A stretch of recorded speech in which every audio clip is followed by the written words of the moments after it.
या देवी सर्वभूतेषु शक्तिरूपेण संस्थिता नमस्तस्यै नमस्तस्यै नमस्तस्यै नमो नमः। ओम शांति।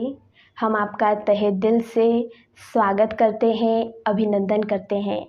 भारतीय जीवन दर्शन अद्भुत है। यहाँ की मान्यताएं एवं मर्यादाएं स्वयं में असंख्य रहस्य छिपाए हुए हैं। इसीलिए यहाँ की जनता को धर्म परायण जनता के नाम से ख्याति प्राप्त है। हमारी पुरातन संस्कृति की तो महिमा ही बड़ी निराली है। इसी के यादगार स्वरूप कई पर्व, उत्सव, त्योहार बड़े ही प्रचलित है और प्रत्येक त्योहार अपने अंदर आध्यात्मिक रहस्य को आत्मसात किए हुए हैं और समय प्रति समय यही त्योहार उन्हीं आध्यात्मिकता की गुत्थियों को सुलझाते हैं। और ऐसा ही ये नवरात्रि का भी त्योहार है, जिस समय माताओं की, आदि शक्ति देवियों की पूजा अर्चना करते हैं, उनसे सुख शांति की कामना करते हैं। इन्हीं देवियों की पूजा अर्चना के साथ ही विशेष रूप से माँ वैष्णो देवी की भी पूजा अर्चना करते हैं। और आज हम माँ वैष्णो देवी के महिमा के आध्यात्मिक रूप को जाने समझेंगे।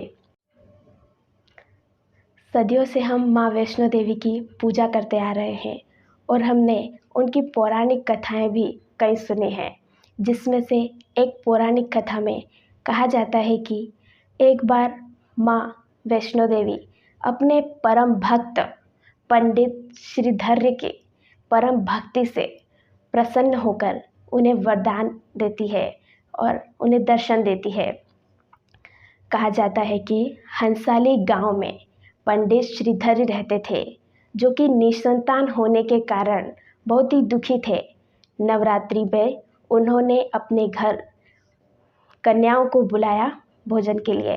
तभी वहाँ माँ वैष्णो देवी भी कन्या रूप में विराजमान थी और सभी कन्याएं तो वहाँ भोजन कर कर चली गई, लेकिन माँ वैष्णो देवी वहीं बैठी थी और वो पंडित श्रीधर्य से कहती है कि तुम अपने घर में सभी का भोजन आयोजित करो, भोजन का आमंत्रण दो। तो पंडित श्रीधर्य उस दिव्य कन्या की बात मान लेते हैं और उन्हें आसपास के सभी गांवों में जाकर वो सभी को निमंत्रण देते हैं। और लौटते समय बीच में उन्हें गुरु गोरखनाथ और उनके शिष्य बाबा भैरवनाथ भी मिलते हैं।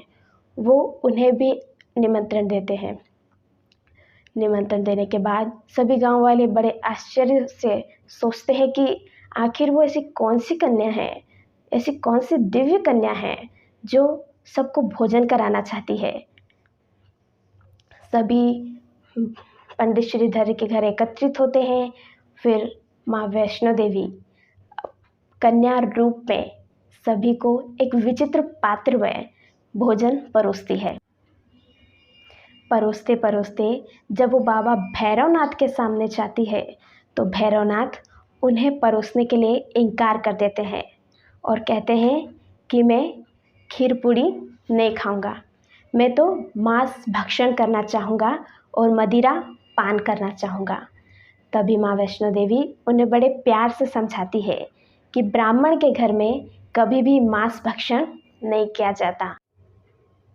लेकिन भैरवनाथ उनकी एक नहीं मानते हैं और अपनी पे ही अड़ी रहते हैं और माँ वैष्णो देवी को पकड़ने की कोशिश करते हैं। लेकिन माँ वैष्णो देवी को तुरंत उनकी कपटता का आभास हो जाता है और वो तुरंत ही त्रिकुट के पर्वतों की ओर चल पड़ती हैं। पीछे पीछे उनके भैरवनाथ भी जाते हैं और जब वे त्रिकुट के पर्वतों पर पहुंच जाती है तो वे एक गुफा में जाकर 9 मास तक तपस्या करती है। बाबा भैरवनाथ भी उसी गुफा के बाहर बैठे रहते हैं। तभी वहाँ एक साधु आते हैं और वो साधु बाबा भैरवनाथ को कहते हैं कि तुम जिस कन्या को साधारण समझ रहे हो वो कन्या कोई साधारण नहीं है, वो आदि शक्ति, शक्ति स्वरूपा माँ जगदम्बा का स्वरूप है। इसीलिए तुम उनका पीछा छोड़ दो और यहाँ से चले जाओ, वापस लौट जाओ। लेकिन बाबा भैरवनाथ बिल्कुल नहीं मानते हैं और वो वहीं बैठे रहते हैं।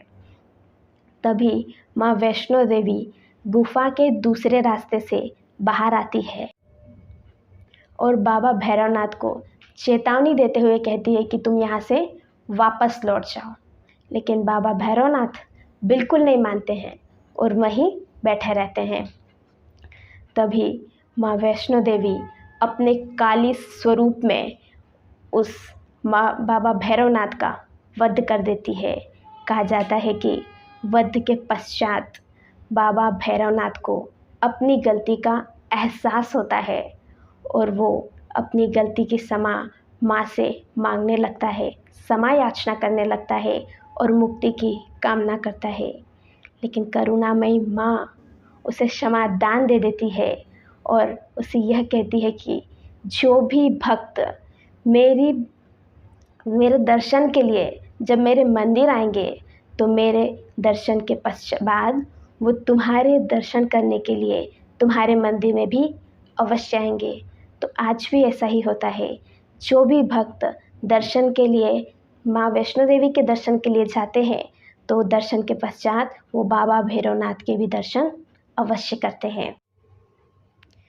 फिर बताया गया है कि वध के बाद माँ उसी गुफा में पिंड के रूप में सदा काल के लिए ध्यान मग्न हो जाती है और पंडित श्रीधर्य और उनके वंश वाले उनकी प्रतिदिन पूजा अर्चना करते हैं और आज तक वो पूजा अर्चना करते आए हैं।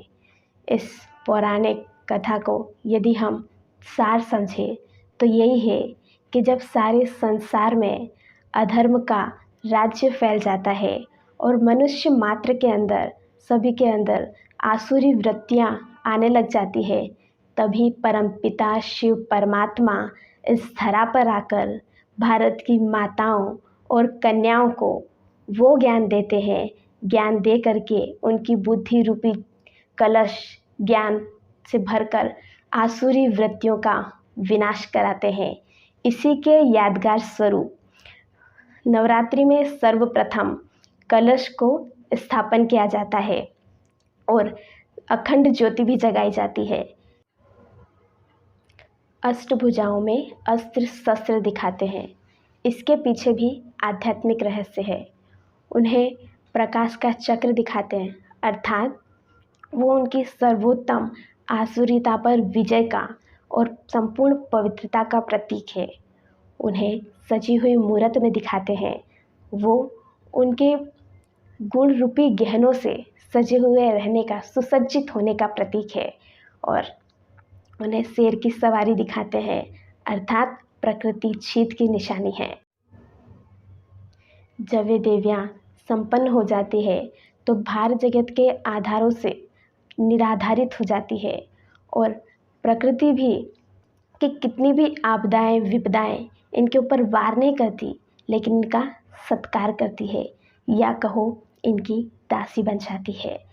फिर माँ के हाथों में अस्त्र शस्त्र, अष्टभुजाओं में अस्त्र शस्त्र दिखाए गए हैं। वो इस योगी जीवन के प्राप्त हुई अष्ट शक्तियाँ हैं, जिनके आधार से हम हमारी आसुरी शक्तियों पर विजय प्राप्त करते हैं। तो आइए अब हम उन माँ वैष्णो देवी की गहन अनुभूति करते हैं। चारों तरफ से अपना ध्यान हटाकर एकाग्र करें। मैं परम पवित्र आत्मा हूँ। इस देह रूपी मंदिर में विराजमान हूँ।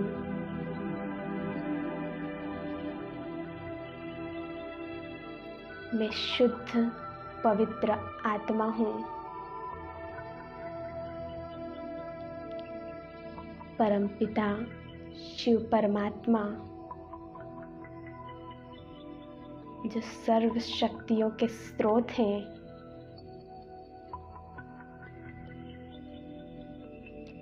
उनसे सर्व शक्तियों की किरणें निकलकर मुझ आत्मा पर पड़ रही है और मैं आत्मा बेदाग हीरा बनती जा रही हूँ।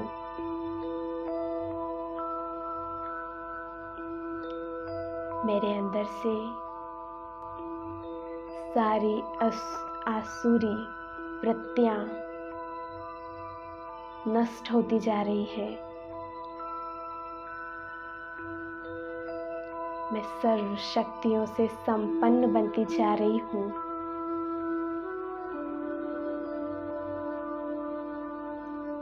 मैं सर्व शक्तियों से संपन्न हूँ।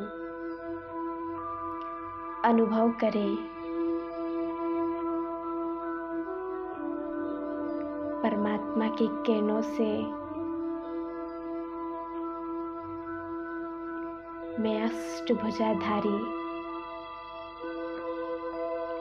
शिव शक्ति स्वरूपा माँ वैष्णो देवी के रूप में आ गई हूँ।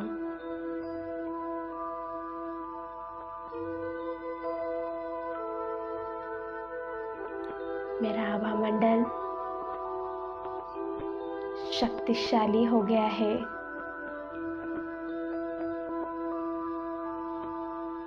मेरे आसपास का वातावरण भी शक्तिशाली हो गया है।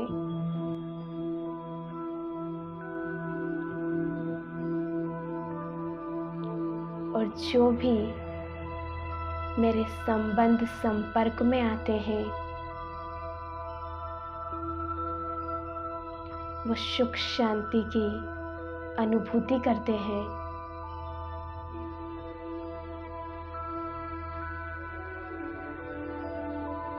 अपना जीवन सुख शांति से भरपूर कर रहे हैं।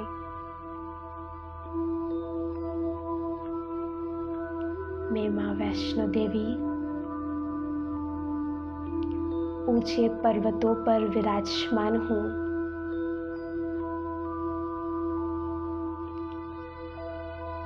और मुझसे सुख शांति की किरणें निकलकर मेरे भक्त जनों पर पड़ रही है।